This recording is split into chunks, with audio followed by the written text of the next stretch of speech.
Do you keep an extra blanket folded at the foot of the bed just for your feet, even in the middle of summer?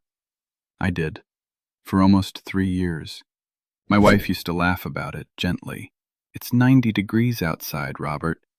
And I'd just shrug because I couldn't explain why my feet felt like they belonged to someone standing outside in January. I'm Robert. I'm 83.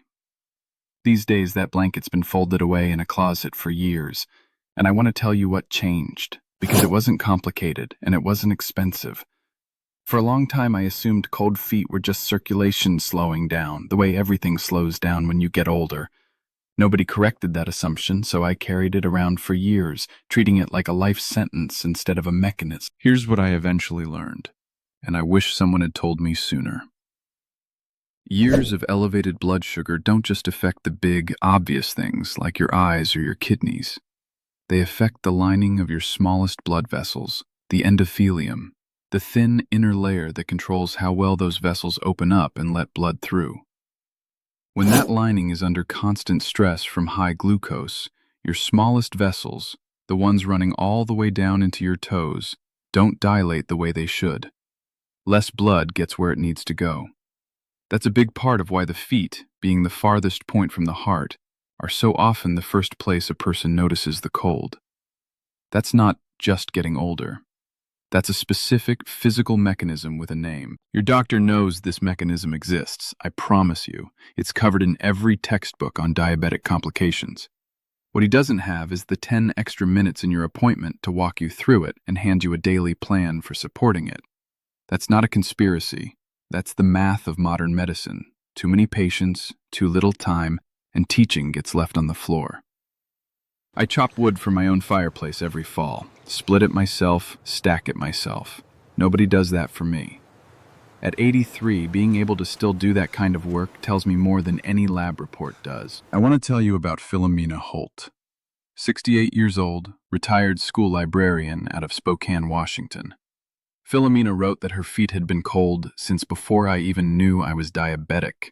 She'd chalked it up to just having naturally cold feet her whole life, until a routine exam finally connected the dots. Even after her diagnosis and starting medication, the cold feet lingered, and nobody had explained to her why. That gap, the space between "you have diabetes" and "here's what to actually do about your circulation day to day," is exactly where I want to spend the rest of our time. If your feet burn at night, or go numb, or feel cold no matter how many socks you wear, please don't ignore it. I almost did, and I'm 80 years old. For years I told myself it was just age, the tingling, the heaviness in my legs climbing the stairs.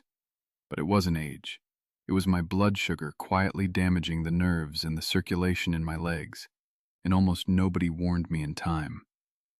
If you let it keep going, those little signals turn into something you can't undo. I wasn't willing to lose my feet or my independence. So I started doing one thing every single day to help support healthy blood sugar and protect my legs.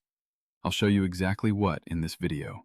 And if you want the simple support I personally use, there's a free presentation linked in the description below. 3 spices, all common, all inexpensive, each with a slightly different mechanism worth understanding. The first is cinnamon. Ground Ceylon cinnamon, about half a teaspoon a day, has been studied specifically for its association with improved fasting glucose in people with type 2 diabetes. A 2003 study in a major diabetes research journal found measurable reductions in fasting glucose among participants who used it consistently over 40 days. Lower, steadier blood sugar means less ongoing stress on that vessel lining I mentioned. The second is ginger. Fresh or ground ginger has been studied for its association with improved blood flow and reduced inflammatory markers. Researchers looking at ginger's compounds, particularly gingerols, have documented effects on circulation and on inflammation in the vascular system. Less inflammation in the vessel walls means an easier time dilating properly when blood needs to move through. The third is turmeric, specifically the compound curcumin. Research on curcumin has focused heavily on its association with improved endothelial function, that same vessel lining I described earlier. Studies measuring flow-mediated dilation, a way scientists gauge how well blood vessels open up, have found associations between curcumin intake and improved results in that measurement. Turmeric on its own absorbs poorly, so pairing it with a pinch of black pepper is something researchers studying curcumin absorption have consistently recommended. Cinnamon in the morning coffee. Fresh ginger grated into evening tea or stir-fries. A quarter teaspoon of turmeric with black pepper stirred into soup or rice. None of it costs more than a few dollars a month. I rotate these rather than trying to eat all three every single day, because I found that easier to sustain long-term than treating it like a strict daily checklist. Cinnamon most mornings, since coffee is already part of my routine. Ginger a few evenings a week, usually with dinner. Turmeric maybe 3 or 4 times a week, whenever I'm making soup or rice anyway. The consistency that matters isn't never missing a day, it's still doing this a year from now.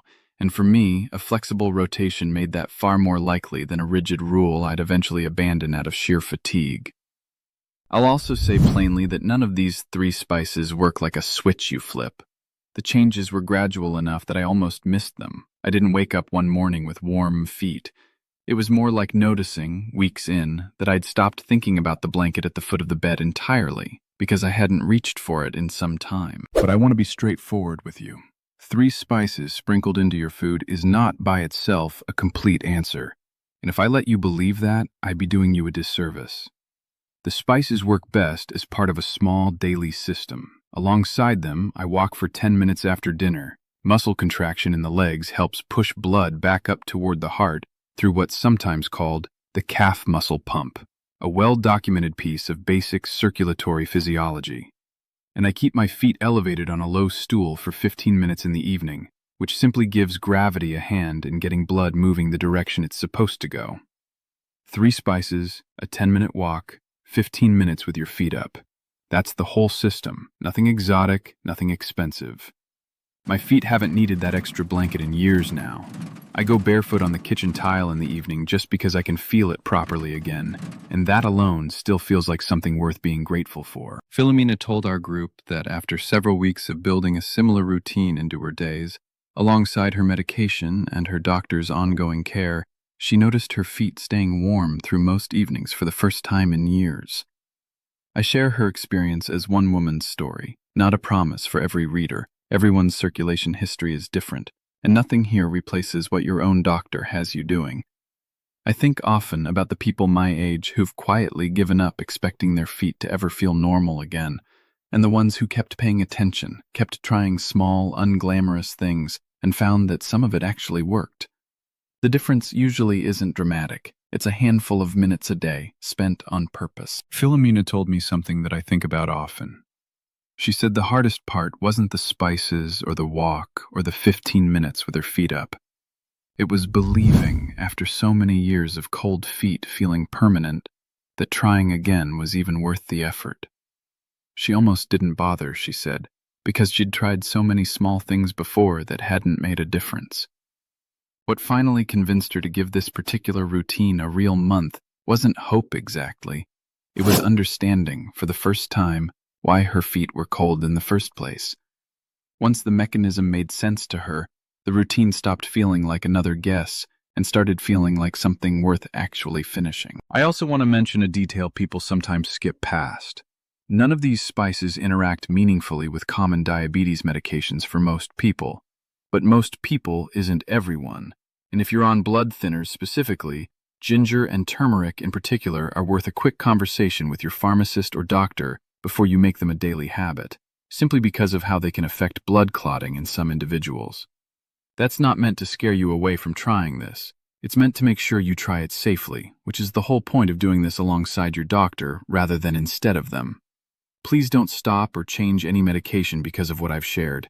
Talk with your doctor about your own circulation and your own numbers before adjusting anything. If your feet have needed that extra blanket too, tell me in the comments how long it's been since they felt warm on their own. And if this kind of real explanation is useful to you, subscribe, because we go through one mechanism like this every single week. If you made it this far, you already understand more about your own legs than most people your age ever will.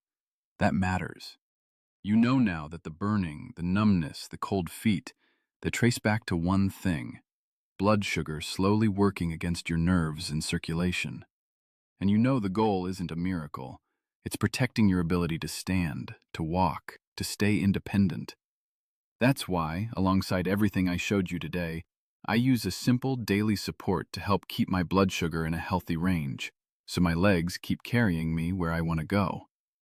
I put the free presentation in the description below. Go watch it. And as always, keep working with your doctor. This supports your routine. It doesn't replace it.